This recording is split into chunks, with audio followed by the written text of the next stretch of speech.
choke you down just like a pill.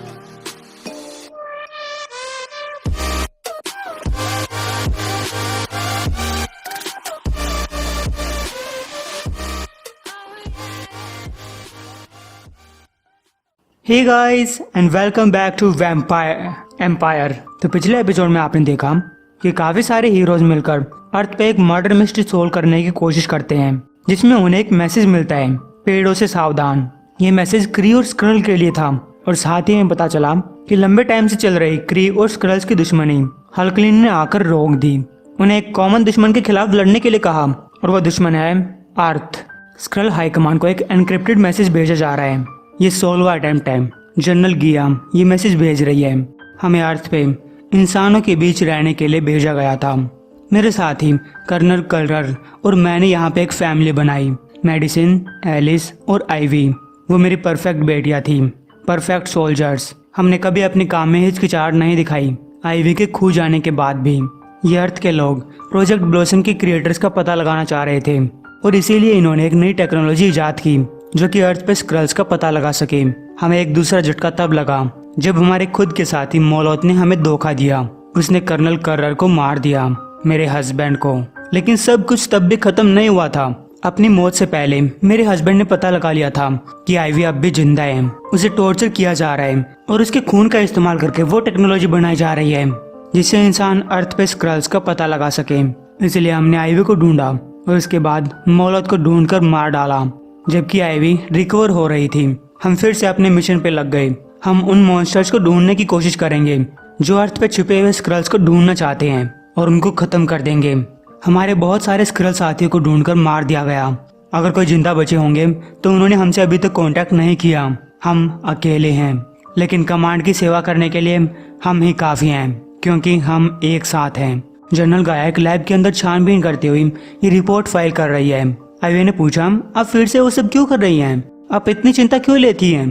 गाया ने कहा, देखो आईवी, ऑर्डर्स तो ऑर्डर्स होते हैं। और मेडिसिन, एलिस, क्या तुमने ये पूरी लैब चेक कर ली?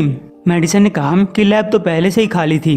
लेकिन एलिस कहती है कि ये पूरी तरीके से खाली नहीं थी, हमें कुछ मिला है। हमें जानकारी मिली है कि जो कोई भी यहाँ पे काम कर रहा था वो इंसान नहीं था। मेडिसिन कहती है वो क्री थे और वो किसी सैंपल के ऊपर स्टडी कर रहे थे, लेकिन ये प्रोजेक्ट ब्लॉसम का हिस्सा नहीं था। जब वो बहनें इस सैंपल को देखती हैं तब उन्हें ज्यादा कुछ समझ में नहीं आता क्योंकि ये उनके इतिहास से जुड़ी हुई है और इतिहास को पढ़ना कोई भी पसंद नहीं करता। गाया ने बताया कि ये सैंपल हमारी हिस्ट्री का हिस्सा है, ये उस चीज का हिस्सा है जिसने क्री और स्क्रल्स के बीच एक लड़ाई की शुरुआत की। गाइस, ये है एक पत्ता। गाया आगे बताती है, स्क्रल एम्पायर को हमेशा अपनी ताकत और डोमिनेंस के लिए नहीं जाना जाता था। एक टाइम पे वो पीसफुल लोग थे और जब सबसे पहले इंटरस्टेलर स्पेस ट्रैवल का इजाद हुआ तब एम्परर डोरेक द फर्स्ट स्क्रल एम्पायर को एक्सपेंड करने के लिए पूरे यूनिवर्स में घूमा। उसने हर एक प्लैनेट को जीत लिया, लड़कर नहीं बल्कि व्यापार करके। रिसोर्सेज के बदले डोरेक उन प्लैनेट्स को स्क्रल टेक्नोलॉजी दिया करता, लेकिन फिर उसकी यह जर्नी उसे हाला प्लैनेट पे ले आई जो कि क्री का होम प्लैनेट है। उस टाइम पे क्री लोग आज के मुकाबले से ज्यादा खूंखार थे और उन्हें एक निर्दयी मोरैग लीड किया करता। लेकिन वो हाला प्लैनेट पे रहने वाली इकलौती प्रजाति नहीं थे, वहाँ पे द कोटाटी भी रहा करता। ये एक पौधों जैसी स्पीसीज है जो अपने एनवायरनमेंट में शांति से रहते हैं और टेलीपैथी से अपनी बातें करते हैं। ये कोटाटी भी स्क्रल्स की तरह शांति प्रिय लोग थे।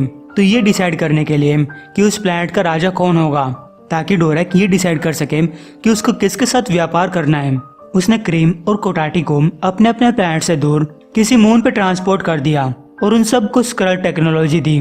1 साल के बाद जो भी इन स्क्रल टेक्नोलॉजी का अच्छे से इस्तेमाल करेगा उसे हाला का रूलर माना जाएगा और तब उस प्लैनेट को स्क्रल एम्पायर में शामिल किया जाएगा। द कोटाटी आगे बढ़कर सीखना चाहते थे, इसलिए उन्होंने भी चैलेंज एक्सेप्ट कर लिया। उनके भी 17 लोगों को किसी दूसरे मून पे छोड़ा गया। उधर मोराग इस चैंपियनशिप को जीतना चाहता था और उन्हें अर्थ के मून पे लाया गया।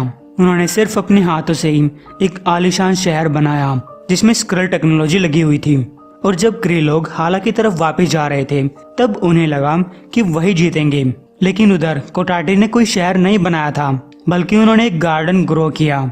इससे मोराग को डर लगने लगा कि कहीं कोटाटी ना जीत जाएं, क्योंकि गाइस स्क्रल्स को चाहिए थे रिसोर्सेज, जो कि एक गार्डन में सबसे ज्यादा रिसोर्सेज मिल सकते हैं, ना कि किसी वीरान शहर में। और मोराग को ये बात पसंद नहीं आई। कि कहीं उन्हें कोटाटे के नीचे रहकर काम न करना पड़े, इसीलिए उन्होंने सारे कोटाटे को मार डाला। लेकिन सिर्फ कोटाटे को मारना ही उनके लिए काफी नहीं था, और इस खूंखार पने के सामने डोरैक और उनके साथी नहीं टिक पाए। उस दिन से क्रिस क्रल वार की शुरुआत हुई थी और हमारे लोग शांति प्रिय से हटकर इस यूनिवर्स की सबसे ताकतवर फोर्स बनी। बेटा, तुम्हारे फादर और मैम अपने लोगों के लिए लड़े, जैसे कि हमारे पेरेंट्स लड़े थे। क्री और स्कल्स के बीच ये वार पूरी गैलेक्सी में फैली हुई थी और फिर वो लड़ाई यहाँ अर्थ पे भी आ पहुंची। आइवी ने पूछा, लेकिन हम अब तक क्यों लड़ रहे हैं? गाया ने कहा, स्क्रल एम्पायर के लिए। आइवी कहती है, लेकिन आप ही तो कह रहे थे कि हम शांति प्रिय लोग थे, क्या हम फिर से वैसे नहीं बन सकते? गाया ने कहा, देखो आइवी, अभी के लिए हम सिर्फ इतना जानते हैं कि क्री लोगों के पास ये सैंपल था ताकि वो कोटाटे को हमेशा हमेशा के लिए खत्म कर सके।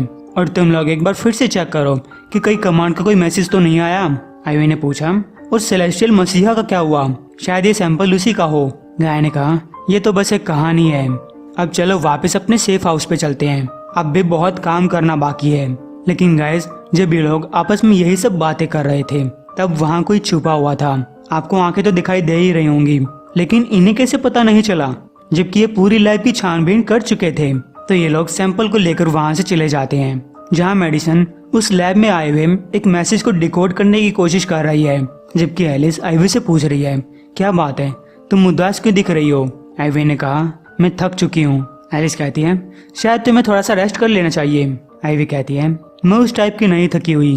द सेलेस्टियल मसीहा वो असली था, और अगर हमें वो मिल जाए तो हमें शांति मिल सकती है। इस सेलेस्टियल मसीहा की शुरुआत एक कहानी से हुई, एक भविष्यवाणी से। एक perfect human female, the celestial Madonna, और एक कोटाटे के मिल जाने से सेलेस्टियल मसीहा का जन्म होगा, और वो इस यूनिवर्स का रास्ता चेंज कर सकता है। हालांकि हाला प्लैनेट के अंदर क्री लोग कितने ही खूंखार क्यों ना हो, तब भी उनके अंदर कुछ लोग थे जो शांति प्रिय थे। द प्रीस्ट ऑफ पामा, उन लोगों को हाला प्लैनेट पे आइसोलेशन में रखा गया, और फिर एक दिन उन्हें एक आवाज सुनाई दी जो उन्हें अपनी तरफ बुला रही थी, धरती के नीचे की तरफ। और जब उन लोगों ने वहां जाकर देखा कि ये आवाज कोटाटे की थी, जो टेलीपैथिकली उनसे बात कर रहे थे।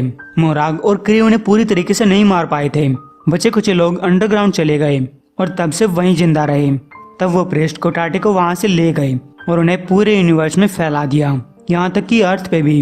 वो लोग यहाँ प्लांट्स के साथ रहे, उन्हें कोई डिटेक्ट नहीं कर पाया। और एक दिन वो भविष्यवाणी सच हुई। मैंटिस वो सेलेस्टियल मैडोना बनी, एक परफेक्ट ह्यूमन फीमेल। उसके डेड लवर स्वॉर्ड्समैन ने कोटाटे के साथ बॉन्ड बनाया, जिससे स्वॉर्ड्समैन कोटाटे बन गया।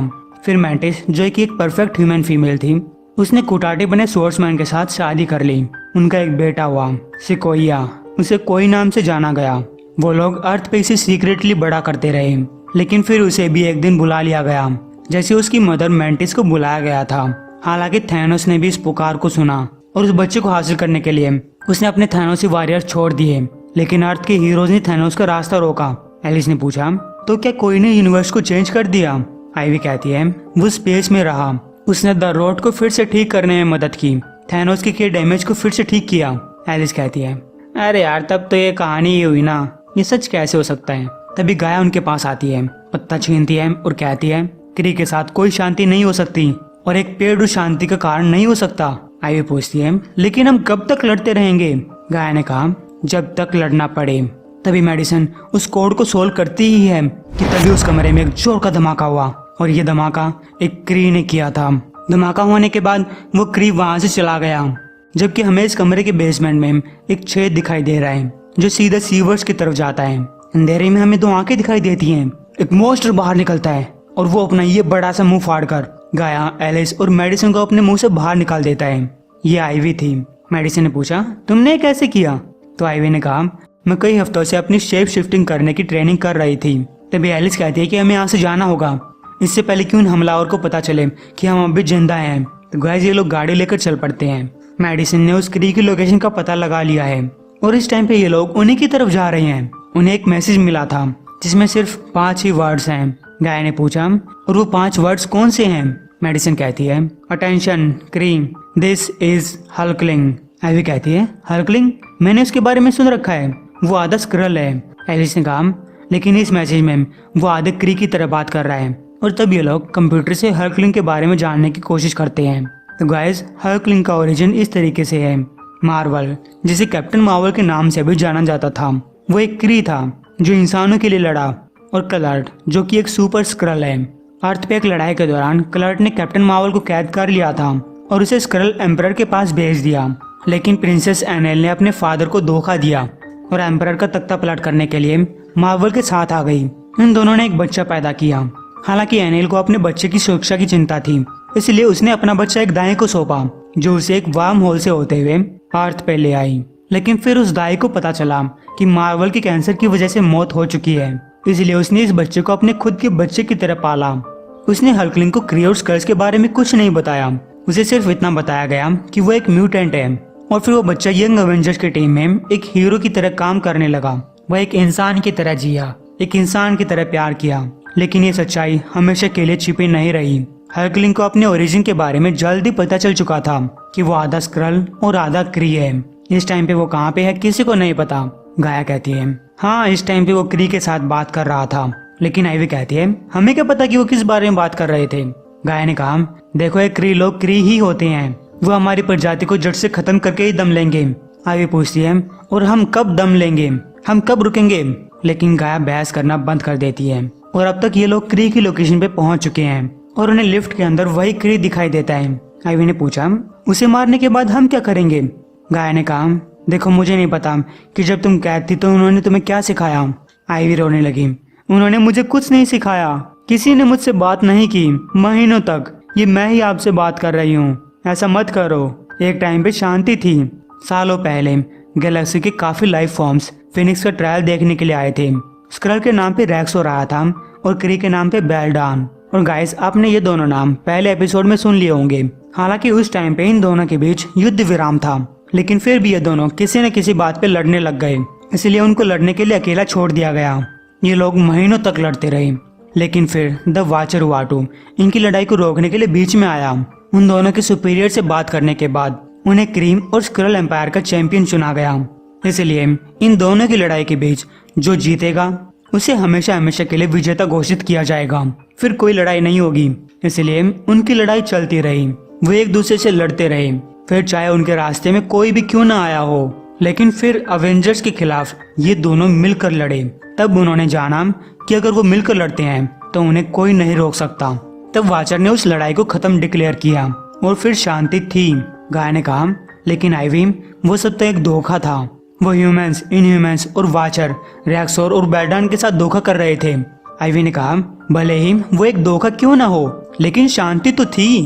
और फिर किसे फर्क पड़ता है कि शांति कैसे मिली। गाया कहती है देखो, उस घर के अंदर जो आदमी है वो तुम्हारे फादर की मौत के लिए जिम्मेदार है। लेकिन आइवी ने कहा कि मैं उसे माफ करती हूँ और मैं आपको भी माफ करती हूँ कि आपने हमें ये जिंदगी जीने के लिए मजबूर किया। फिर पूरी कार के अंदर शांति छा जाती है। इसलिए गाया अकेले ही गाड़ी से बाहर निकली। उसने कहा कि तुम लोग डिसाइड करो जो तुम्हें करना है, मैं तो जा रही हूँ। वो लात मारकर उनके घर का दरवाजा तोड़ देती है। लेकिन अंदर जाकर उसने देखा कि वहाँ एक पूरी फैमिली थी। फिर भी वो उन्हें मारने के लिए तैयार थी। हालांकि इस टाइम पे मेडिसिन ने अपनी मॉम को रोक लिया और तभी उस क्री को अपने फोन में एक मैसेज मिलता है जो कि हल्कलिंग का था, जो क्री और स्क्रल लोगों को एक होने के लिए कह रहा है। वो लोग एक साथ मिलकर एक कॉमन दुश्मन के खिलाफ लड़ेंगे और उनका दुश्मन है अर्थ। तो गाइस, उम्मीद आपको एपिसोड पसंद आया होगा। एम करते हैं 1200 लाइक्स के लिए, जल्दी पूरा करवा दीजिए।